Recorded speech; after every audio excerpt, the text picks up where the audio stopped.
Улуу Конфуций келечекти аңдап билүү үчүн өткөн тарыхты үйрөнгүлө деген экен. Демек, алдыга умтулуп, өнүгүү жолун табам деген ар бир инсан тарыхты билүүсү абзел.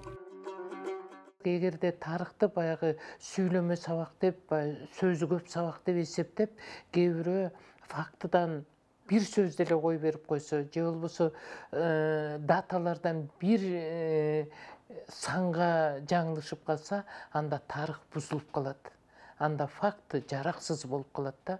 Ошондуктан бул тарых илими, тарых билими өтө кылдаттыкты, өтө тактыкты жана таамайлыкты талап кылган предмет болуп саналат да.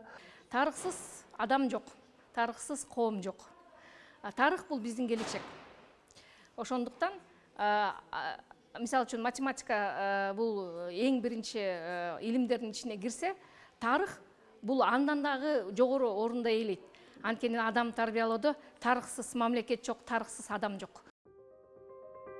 Тарых көпчүлүк мектеп окуучуларын кызыктырган сабактардын бири. Бирок мугалимдердин айтымында балдардын арасында бул сабакка көңүл бурбагандары да бар. Аларды тарых сабагына кызыктыруу үчүн окуу китептери менен чектелбей, ар кандай кызыктуу фактыларга токтолуп, окуу куралдары менен шыктандырса болот. Больше заинтересовываются проектными. Азыркы тапта окуучулар ар кандай проекттерге катышып, изилдөө иштер менен алек. Ошонун негизинде тарых сабагына кызыгуусу артып, балдардын билими жогорулап жатат. Бул мени кубандырат. Кыргыз билим берүү академиясынын маалыматына ылайык, тарых предметине 5-класстан 11-класска чейин жумасына 2 сааттан бөлүнгөн. Анын ичинде 2 курс бар. Дүйнөлүк тарых жана Кыргызстан тарыхы. Мына ушул 2 курстун ичинде биз ошол дүйнөдөгү өлкөлөр, дүйнөдөгү тарыхый процесстер жана Кыргызстандын аймагында, Кыргызстанда жашаган элдер тууралуу маалыматтарды бергенге жумшалат. Анан бизде тарыхый билим берүү 90-жылдардан бери топтомдук же концентрдик принцип боюнча деп белгиленет да. Бул боюнча алганда биз 5-9 класстарда негизинен элементардык жөнөкөй формада тарыхый билимдерди берүү менен окутабыз. Жаштык өзгөчөлүктөрдү белгилөө менен.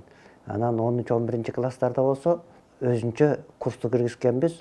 Бул болсо ошол баланын баягы университетке даярдыгын, келечектеги өзүнүн кесиптик багытын тандоо боюнча мүмкүнчүлүктөрүн эсепке алуу менен жүргүзүлөт. Бул окуу программалар бүт Кыргызстандагы мектептерге даярдалат. Ал эми тарых сабагын кызыктуу өтүш үчүн Кайрыл Сагынбековна сабакты оюн түрүндө өтөт. Чоң класстарга ар кандай викторина жана дебаттарды уюштурат. Андан тышкары окуучулар менен музейлерге барып, экспонаттар менен тааныштырып, далилдүү фактылар менен билим берүүнү практикасында көбүрөөк колдонот. Тарых сабагынан көп кызыктуу темаларды өтөбүз.